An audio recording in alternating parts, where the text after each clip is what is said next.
수강생 여러분 안녕하세요. 지난 시간에는 중국 국민정부의 철도 접수와 그 복잡성에 대해서 살펴보았습니다. 이번 시간에는 전후철도 부흥을 위해 추진된 미국의 대중철도 지원과 중국 국민정부의 철도 운영에 대해서 살펴보도록 하겠습니다. 미국 측은 동아시아의 안전보장상 가장 중요한 국가로 중국을 미치지어 통일된 강한 중국 정책을 추진하였습니다. 그 정책 목표하에서 대중경제 원조가 이루어졌고 그 일환으로 인프라스트럭처로서의 철도 부흥이 중시되었습니다. 국민정부 교통부는 점령철도를 접수하고 일본인 가운데 재산관계 증인인 격리 및 자재관계 책임자와 중국인으로서는 바로 바꿀 수 없는 기술자들을 유형시켜 1946년 초까지 관련 업무를 중국인 직원에게 인계시켰습니다.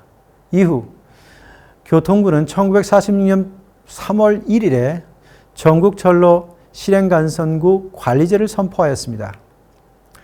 이에 의해 빙진구, 진푸구, 징후구, 저간구, 외항구, 샹구이천구, 빙안구, 롱하이구, 쿤민구, 빙지구 등의 철로 관리국이 설치되어 각각 관할구역의 간선과 지선을 관리하였습니다.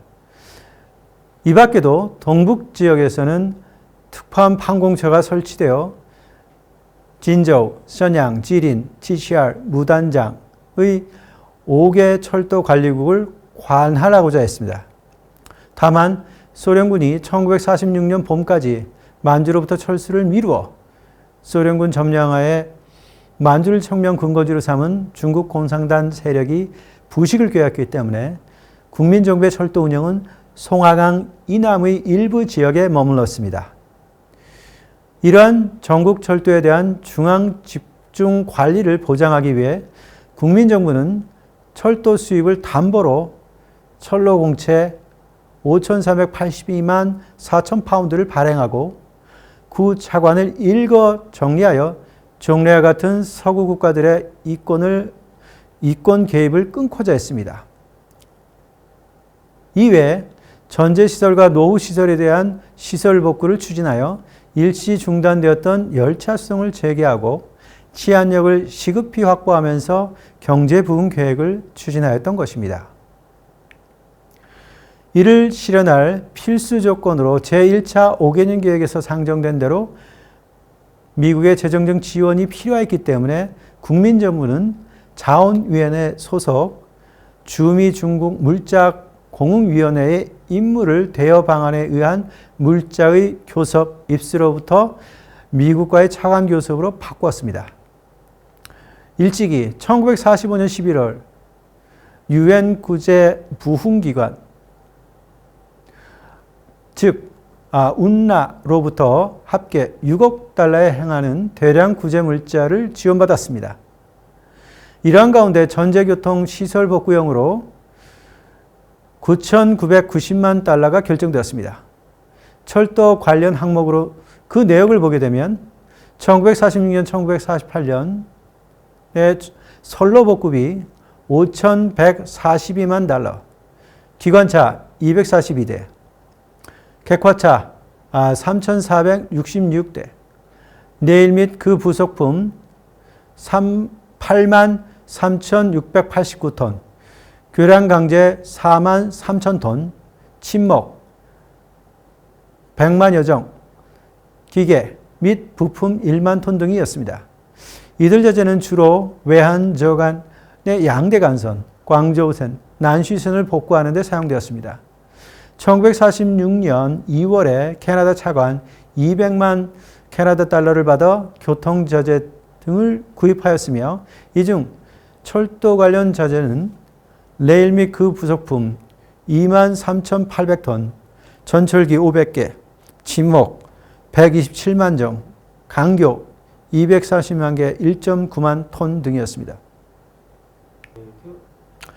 1946년 3월에서 6월에 걸쳐 모리슨 코넌슨 컨설팅 그룹이 장성 이남의 철도 8,000km 및 주요 항만을 조사 연구하여 선우와 중건이라는 2권의 보고서를 제출하였습니다. 이에 의하면 중국 철도 부흥 비용은 3억 4,639만 달러에 달하지만 그중 70%를 미 차관에서 조달하고 미국의 기술 지도하에서 교통 부흥 사업을 하기로 하였습니다. 이에 따라 1946년 5월과 7월에는 중미 양국 간의 청위, 천된, 철로 차관이 각각 체결되었습니다. 또한 1946년 6월에는 철도 자재에 관한 차관이 워싱턴 수출입은행과 조인되었습니다. 차관액 1,650만 달러, 기한은 30년이었으며 레일 및 부품 6.5만 톤, 전철기 720개, 침목 150만 정, 강교 420개, 교량재료 1.5만 톤 등의 구매 자재는 그 사용이 철도 정비만으로 한정되어 다른 유형은 인정하지 않았습니다. 국민정부는 이러한 미국의 지원을 통해 기존 노선의 복구 작업에 돌입하였고 1946년 1월 11일에는 베이징 텐진 간의 특별 쾌속을 2시간 30분으로 운행하는 등 노선 개통을 보았습니다. 그러나 1940년 7월부터 국공내전이 전면화되었기 때문에 일본인의 귀국자의 보고에 의하면 1940년 10월부터는 화북철도는 끊임없는 중국군의 파괴 공작으로 인해 복구가 진척되지 못하고 베이징과의 연락은 단지 텐진, 장저커우에 지나지 않아 스먼, 다이안, 지난 등의 주요 도시의 육로편은 두절되어 있었습니다. 다만 옌시사는 샨시 왕국이 많이 홀로 안전 운행을 유지하고 있는 상황이었습니다. 철도 그 자체가 군사작전과 밀접한 관계를 가졌던 만큼 철도 관리도 국공 간의 내전 추이에 따라 국민정부의 교통부의 철도 운영은 끊임없이 변해가는 유동적인 상황에 있었습니다. 철도 운영에 있어서도 체계적인 규율이 확립되기보다는 접수위원들의 성향에 의해 많은 것이 좌우되고 있었습니다. 접수 물품 중 화물의 상당 부분이 자의적으로 처리되고 횡령되는 경우가 많았으며 인원 정리가 감행되어 노사 분괴가 발생하는 등 노동자의 생활은 결코 안정되지 못하였습니다. 지난 철로국에서는 국민당의 행정원의 국영사업 정책에 따라 6월 27일 긴급조치 수항이 발표되어 인원정리 방안이 발표되자 7월 4일 긴축 가문에 반대하여 파업이 발생하였습니다. 국공내전이 전개됨에 따라 군사비 조달을 위한 통화 남발 등으로 하이퍼 인플레이션이 발생하는 가운데 임금 지불이 제대로 이루어지지 않아 종사원들은 생활보전을 위해 야채, 석탄, 양철, 용지 등을 판매하기도 하였습니다. 이에 대해 일본 점령기에는 잡혀가 감옥 속에 앉아 있었지만 국민당 정부에서는 병들고 굶어 고통당하다가 죽게 되었다고 일컬어질 정도였습니다. 이러한 가운데 미국의 경제계는 1947년 미 육군을 통해 중국 철로 건설 계획을 제출하였습니다. 이 건설 계획에 응하면 롱하이 철도의 텐수이, 란저우 구간을 간선으로 하여 북쪽으로는 간징, 칭신의 양도로를 둘러싸고 서북의 신장에까지 달하는 노선, 남북으로는 텐청의 선에 연결되는 노선, 서남으로는 윈난성을 경유하여 미얀마에서 바다로 나오는 노선을 건설하고자 한 것이었습니다.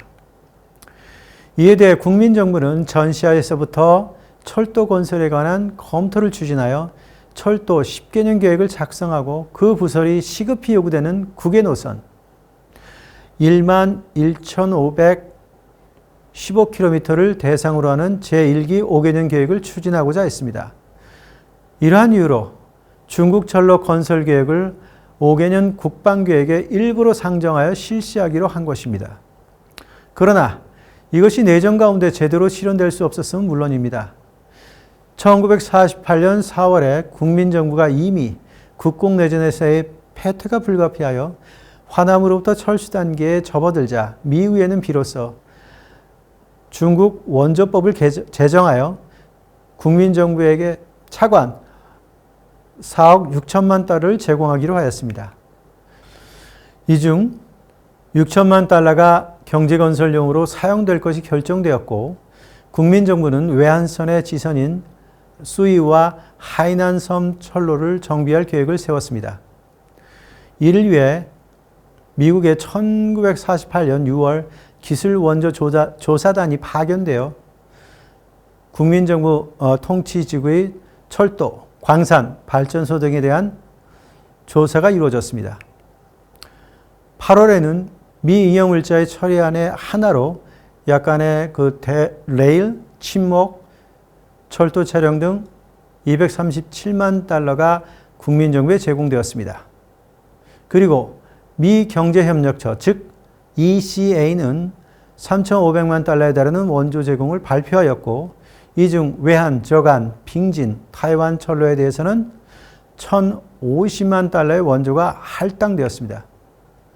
이와 같이 미국의 대중국 정책에 의해 국민정부에게 일관되고 방대한 경제 원조가 이루어졌고 철도 부흥도 개시되어 외환선, 저간선, 샹꾸이천선, 화이장선, 장난선의 복구 작업이 추진되어 열차 운행을 볼 수 있었습니다. 국민정부에 의한 산해관 내의 철도 운영을 보게 되면 1946년 영업 노선 8,855km, 여객은 1억 300만 명, 95억 3,800만 인킬로미터, 화물 1,067만 톤, 17억 톤킬로미터였는데 1947년에 접어들어 영업 노선은 8,506km로 다소 감소했지만 수송량은 여객 1억 500만 명, 115억 3,200만 인킬로미터, 화물 1,661만 톤, 31억 9,600만 톤킬로미터로 오히려 크게 증가하는 경향을 보였습니다. 그러나 1948년이 되면서 내전 가운데 국민당 측은 공산당에게 연이어 패배하여 이미 전국적인 철도 운영의 관리 통제력을 상실하고 있었습니다.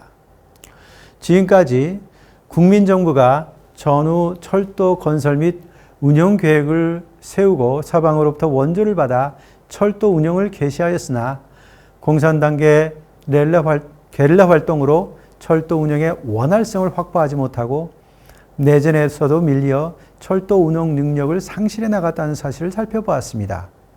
다음 시간에는 국공내전을 통해 새로운 국가가 창출되는 과정에서 철도는 어떠한 위치를 점하였는지를 살펴보겠습니다.